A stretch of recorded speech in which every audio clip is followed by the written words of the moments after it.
Après une longue période de vacances dans notre sélection nationale, nous pourrons enfin voir nos joueurs briller sous le maillot du Maroc le 6 et 9 septembre prochain pour les qualifications pour la prochaine Coupe d'Afrique qui aura lieu au Maroc, comme on le sait tous. Ces deux matchs peuvent être considérés comme de simples matchs amicaux puisque ils n'ont aucun enjeu réellement pour nous puisque le pays hôte de la Coupe d'Afrique est automatiquement qualifié pour cette CAN. Et alors, le Maroc est déjà qualifié pour cette compétition. Regragui pourra utiliser alors ce rassemblement pour vraiment tester de nouveaux joueurs ou encore de nouvelles tactiques. Dans cette vidéo, on parlera des joueurs qui seront probablement convoqués par Regragui. Mais surtout, avant de commencer, n'oubliez pas de vous abonner, liker, partager et commenter si vous aimez le contenu, car c'est vous la force. Tout d'abord, je pense vraiment que cette liste sera vraiment une liste test qui englobera à la fois des joueurs d'expérience, mais aussi des joueurs d'avenir qui en soient brillés, par exemple, lors des derniers JO avec notre équipe olympique, ou encore qui brillent plus, qui ont souvent brillé avec leur club la saison passée ou en ce début de saison. C'est vraiment, je pense, que le moment ou jamais de vraiment appeler ces joueurs, puisque, comme je l'ai dit, ces matchs n'ont aucun enjeu et c'est parfait pour justement mettre ces joueurs d'avenir dans le bain pour qu'ils se préparent pour les futures compétitions à venir. Donc, pour commencer avec les gardiens, je suis certain qu'il appellera Bounou, c'est vraiment logique. Il est en forme avec Al Hilal. Et sinon, El Khejoui, lui, a fait de très bons JO. Et vraiment, je trouve vraiment qu'on a de la chance d'avoir ces deux gardiens, puisque ce sont deux gardiens avec un énorme talent. Et vraiment, que ce soit l'un ou l'autre, les deux rapportent, je trouve, la même satisfaction. Mais ça reste que Bounou reste notre premier gardien, comme on le sait tous. Et pour le troisième gardien, je pense que ça va encore être Ben Abid qui est appelé. C'est le gardien que Regragui appelle toujours. Et aussi, c'est un gardien qui est titulaire avec son club et qui fait assez bonnes prestations. Ensuite, pour les latéraux, tout d'abord, j'appellerai Hakimi, bien sûr, notre leader qui augmente de niveau de match en match avec le Mondial, mais aussi avec le PSG. On voit vraiment que c'est vraiment un chef sur le terrain. Lors des derniers JO, c'était le capitaine et il a vraiment bien réalisé son rôle de capitaine. Et c'est pour ça que justement, sans doute, il sera titulaire et appelé lors de ce rassemblement. Ensuite, j'appellerai aussi El Wahdi qui a fait vraiment, selon moi, pas d'excellents JO, mais je trouve que vraiment, il a montré qu'il pouvait être un joueur polyvalent. Et à certains matchs, surtout vers les débuts de la compétition, il montrait quand même de bonnes choses en tant que latéral gauche, malgré que ça ne soit pas son poste de prédilection. Et je trouve que, justement, donc pour cela, je trouve que Regragui, je pense qu'il va l'appeler quand même pour lui laisser sa chance aussi. Et sinon, Mazraoui, lui aussi, je pense qu'il sera appelé puisque, il fait de bonnes prestations avec Manchester United. Et c'est vraiment il y a beaucoup de qualité. C'est un latéral avec beaucoup de qualité qui... je sais que c'était un débat avant de est-ce que Mazraoui doit jouer à droite ou à gauche, est-ce que justement est-ce qu'il joue à gauche à la place de Atiyatullah ou pas, mais je trouve vraiment que Mazraoui déjà à droite c'est certain, c'est un joueur de qualitatif, mais aussi je trouve qu'à gauche il peut s'il y a des bons joueurs autour de lui, je pense qu'il peut assez bien performer. Et je pense qu'on n'a pas le choix puisqu'on n'a pas énormément de joueurs de latéraux gauchers, donc c'est ça. Et ensuite, il y a beaucoup de gens qui disent que Ezno va être appelé. Et je pense que ça peut être une bonne idée puisque, comme on le sait, ce ne sont pas des matchs avec un enjeu.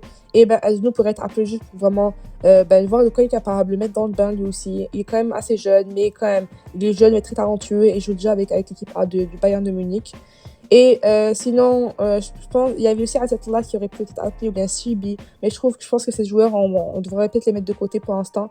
Peut-être Atiyatullah pas pour toujours, mais moi je trouve que lors de ce rassemblement, je voudrais voir de nouveaux visages.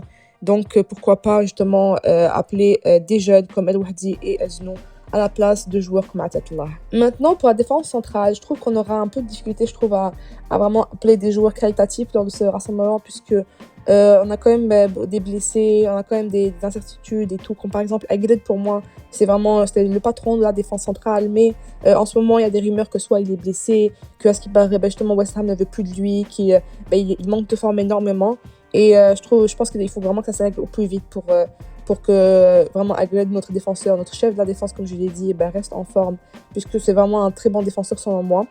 Et sinon, Chadiri de lui, à ce qui paraît, il y en a qui disent qu'il est blessé, d'autres qui disent que non, mais c'est certain que si Agred et Chadiri ne sont pas blessés, ce seront justement les deux joueurs que j'appellerai et les deux titulaires que je mettrai en défense centrale.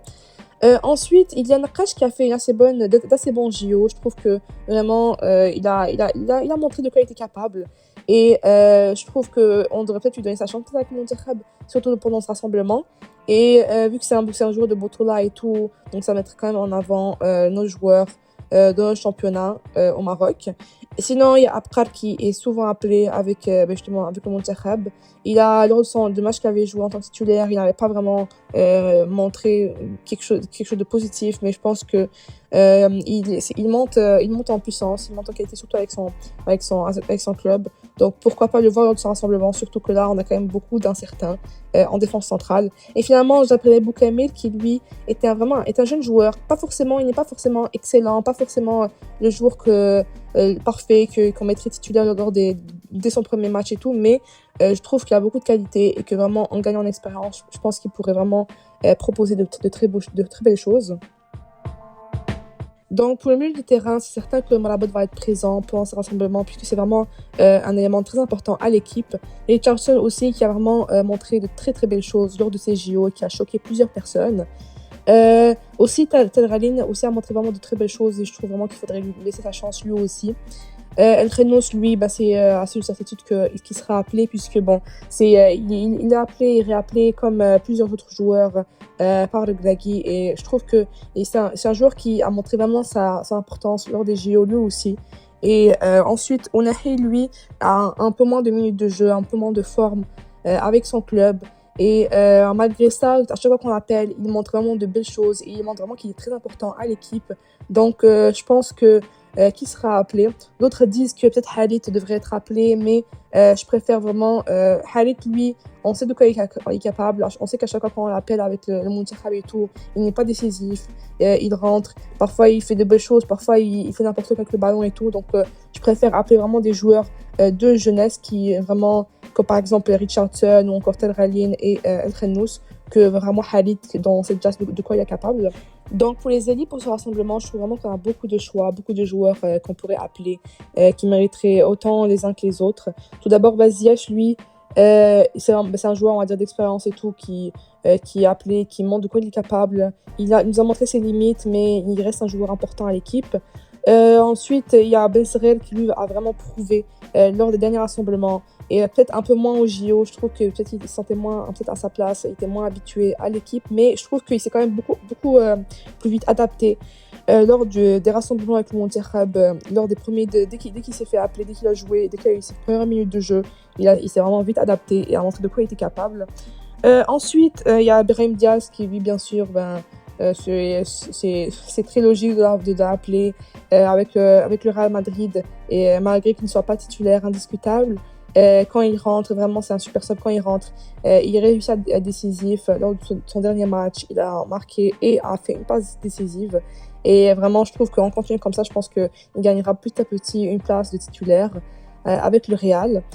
Sinon, il y a aussi Akhomesh qui a vraiment montré de quoi il était capable lors de ses JO et l'a montré aussi avant avec l'équipe A. Et je trouve vraiment que c'est un joueur qui a la grinta, qui a la rage de vaincre, qui veut vraiment marquer, qui veut vraiment mener son équipe à la victoire. Et je trouve vraiment que c'est un truc positif. Ensuite, Zilzouli, lui, j'ai quand même hésité. Je me suis dit, est-ce qu'on l'appellerait pas. Lors de ses JO, au début, il était un peu plus décevant avec le Maroc. Il était un peu décevant parce qu'il ne marquait pas, il n'était pas décisif. Vraiment, il nous montrait tout le temps les mêmes choses. Il faisait beaucoup d'erreurs. Mais vers la fin de ses JO, on a vraiment vu que c'était vraiment un joueur changé, on dirait. On a vu qu'il réussissait à être beaucoup plus décisif et qu'il apportait beaucoup plus sur le terrain. Donc, peut-être pourquoi pas le récompenser et l'appeler. Mais ça, je sais pas si le Glagui le fera. Sinon, il y a Amin Adli qui lui aussi il a appelé depuis assez longtemps avec le Mondial, presque un an je pense. Et ça reste un joueur qui, avec son club, il a vraiment de belles choses et tout. C'est un joueur qui peut être décisif lors des bons moments et tout, mais avec le Mondial, je trouve qu'il l'a pas assez été. Et sinon, il y a d'autres joueurs, comme par exemple Sahraoui, encore Delewish, qui ont beaucoup montré avec leur club récemment et qui vraiment c'est des joueurs d'avenir. Et reste à voir s'il y a des rumeurs que Sahraoui va rejoindre la Norvège, d'autres qui disent qu'il viendra avec nous, mais reste à voir justement dans la liste si ces deux joueurs seront présents. Maintenant pour le numéro 9, et tout d'abord Rahimi, un choix très logique. Il a été très décisif lors de ces JO, a été probablement l'un des joueurs, pour ne pas dire le joueur le plus important à l'équipe, qui a mené justement l'équipe à la victoire avec ses nombreux buts en ayant terminé le meilleur buteur de la compétition. Et je trouve vraiment qu'il faut vraiment lui donner sa chance pour de bon avec Monterrey et lui laisser des matchs pour jouer, pour prouver, montrer de quoi il est capable. Et j'espère qu'il sera efficace devant les buts. Il y a sinon aussi El Kaabi qui lui avait fait vraiment une très belle saison l'année passée avec l'Olympiakos, et ça reste un bon joueur. Reste à voir ce qu'il va faire de cette saison, avec quel club il jouera.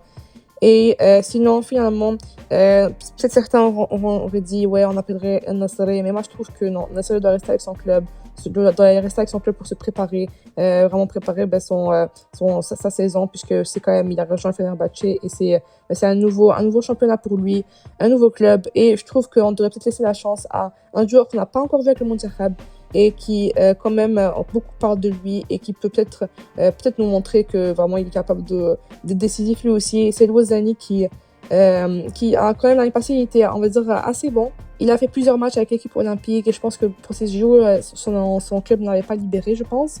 Mais je pense qu'il faudrait vraiment lui laisser sa chance pour ce rassemblement, en espérant que les 2 matchs terminent avec des victoires, pour vraiment entamer l'année, la saison de bon pied avec le Monterrey, et que les joueurs soient en confiance pour les autres échéances qui arrivent, pour les qualifications pour la Coupe du Monde qui arrivent à grands pas aussi, puisque là on est quand même assez bien dans le classement pour la qualification de la Coupe du Monde, et il faudrait vraiment continuer sur cette route pour vraiment se qualifier pour cette Coupe du Monde, et aussi en gagnant nos matchs face à des équipes africaines, que ce soit des matchs sans enjeu ou avec enjeu, ça fera en sorte juste de gagner en confiance pour la Coupe d'Afrique qui aura lieu au Maroc, et pourquoi pas la gagner.